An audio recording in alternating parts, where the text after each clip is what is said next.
বছর প্রবাসী জীবন কাটানোর পর উনি ছুটিতে আসবেন। আসার আগে আমার শাশুড়ি আমাকে জিজ্ঞেস করলো আমার কি লাগবে। মাহফুজ বলেছে। আমি বলেছি আমার কিচ্ছু লাগবে না। দুপুরে রান্নার সময় উনি ভিডিও কল দেয় তার মাকে। তখন উনি জোরে জোরে তার মাকে বলতেছে, কারো কিছু লাগলে বলতে বলো, আমার আর সব প্যাকিং করতে হবে। পরে বললে কিন্তু সময় পাবো না। আমি মজা করেই বললাম, আপনি সুস্থ মতো আমার কাছে আসলেই হবে, আর কিছুই লাগবে না। উনি আর আমার শাশুড়ি থম খেয়ে গেলেন আমার কথা শুনে। আমি এমন কথা বলে দৌড়ে রুমে চলে আসি। 2 দিন পর উনি আসবে। আমি ওনার রুম খুব সুন্দর পরিষ্কার করে রাখি, বিছানার চাদর চেঞ্জ করে দেই। ওনার ছোট ভাই ওনাকে নিয়ে আসতে গেলেন এয়ারপোর্ট। আমি সেজেগুজে বসে আছি ওনার আসার অপেক্ষায়। আমার স্বামী, আমি তো সেজেগুজে অপেক্ষা করবই। উনি ঘরে ঢুকলেই ওনাকে দেখে আমার বুকের ভেতরটা কেমন জানি কেঁপে উঠল। 2 বছর আগের উনি আর আজকের ওনার মধ্যে কত তফাৎ। অনেক বদলে গেছেন, মোটা হয়ে গেছেন, আরও বেশি সুন্দর হয়ে গেছেন। উনি এসে ওনার মাকে জড়িয়ে ধরলেন। আমি তাকে সালাম দিলাম। সালাম নিয়ে সোজা রুমের মধ্যে চলে গেলেন। মা টেবিলে খাবার বেড়ে দিলেন। বিকেল হয়ে গিয়েছিল। উনি ফ্রেশ হয়ে অল্প একটু ভাত খেয়ে তারপর ওনার রুমে চলে গেলেন। দরজা বন্ধ করে ঘুমিয়ে পড়লেন। আমার দিকটা একটু ফিরেও তাকালো না। আমার চোখের পানি তখন উপচে পড়ছিল, কেন জানি না। আমিও রুমে এসে রাগ করে সব সাজগোজ তুলে ফেললাম। নতুন জামাটাও খুলে ফেলি, তারপর পুরাতন জামাটা পরে নিই। তারপর ভাবি ওনার দিক আর ফিরেও তাকাবো না। আমার ভেতরটা কেন জানি ফেটে যাচ্ছে। আমার এখানে কেন জানি একটুও থাকতে ইচ্ছে করছে না। বাপের বাড়ি গেলে শান্তি পেতাম। সন্ধ্যার দিকে ওনার নানার বাড়ি থেকে মেহমান আসবে, তাই নাস্তা বানানোর জন্য রান্নাঘরে গেলাম। নুডলস, সেমাই, ফিরনি রান্না করি, আর আসলে ফলমূল কেটে দেব। সব রেডি করতে করতে মাগরিবের আজান দিয়ে দিল। ওনারাও চলে আসলো। ওনারা আসার সাথে সাথে আমি ওনাদের সামনে গেলাম না। রান্নাঘর থেকে সব রেডি করে দিচ্ছি, মা ওনাদের জন্য নিয়ে যাচ্ছে। ওনাদের সাথে আমার সম্পর্কটা তেমন একটা ভালো হয়নি, দূরত্বও আছে। ওনারা রাত্রে খাবার খাবে, সেজন্য রাত্রের রান্নাটাও করে ফেললাম। আমার শাশুড়ি আমাকে রান্না করতে নিষেধ করেছে, তারপরেও আমি রান্নাটা করে নিলাম। পরেও আমি করেছি। রুমে গিয়েই বা কী করব, উনি তো ঘুমাচ্ছে। উনি ঘুম থেকে উঠল রাত 9টার পরে।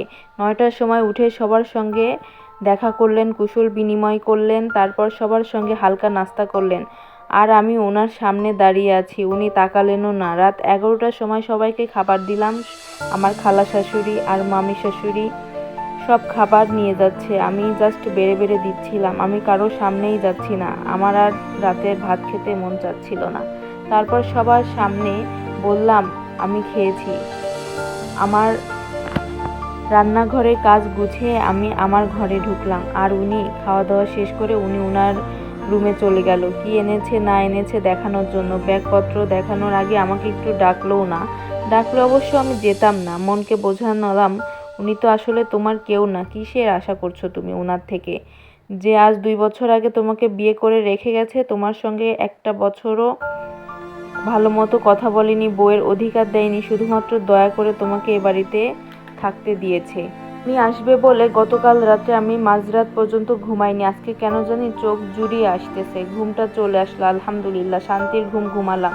ঘুম থেকে উঠে আমি ঘর দুয়ার ঝাড়ু দিয়ে সকালের নাস্তা বানালাম। সবাই এক এক করে ঘুম থেকে উঠে যার যার মতো নাস্তা করে গল্প করছে। সকালে নাস্তা শেষ করে আমি আমার শাশুড়ি মাকে বললাম, মা এখন তো উনি চলে আসছে, তো অনেক মেহমানও আসছে, আর আমি আনইজি ফিল করতেছি। 1 বছর যাবৎ বাবার বাড়ি যাই নাই, আমি একটু বাবার বাড়ি যাব। মা বলল, মাহফুজকে তুমি বলো, আর সে অনুমতি দিলে তুমি যাবে। ঘুম থেকে উঠলেন দুপুরবেলা একদম 2টার সময়। উনি আর নাস্তা খেলেন না। নাস্তা না খেয়েই ভাত খেয়ে ফেললেন সবার সাথে দুপুরে খাবার শেষ হওয়ার পর তারপর আমি আস্তে আস্তে মার রুমে গেলাম। মার রুমে গিয়ে দেখি উনি আর মা গল্প করছে। তখন দুজনে চোখাচোখি হলাম। তখন আমি চলে আসতে লাগলাম। তখন মা বলল, কি হয়েছে বৌমা, কিছু বলবে? মা, সকালে বলেছিলাম যে। তখন মা বলল, তুমি মাহফুজকে বলো আমি 1 বছর যাবৎ বাবার বাড়ি যাই না, আজকে একটু যাই না, আমার মনটা খুব পুড়ছে। আমি কান্না করে ফেললাম।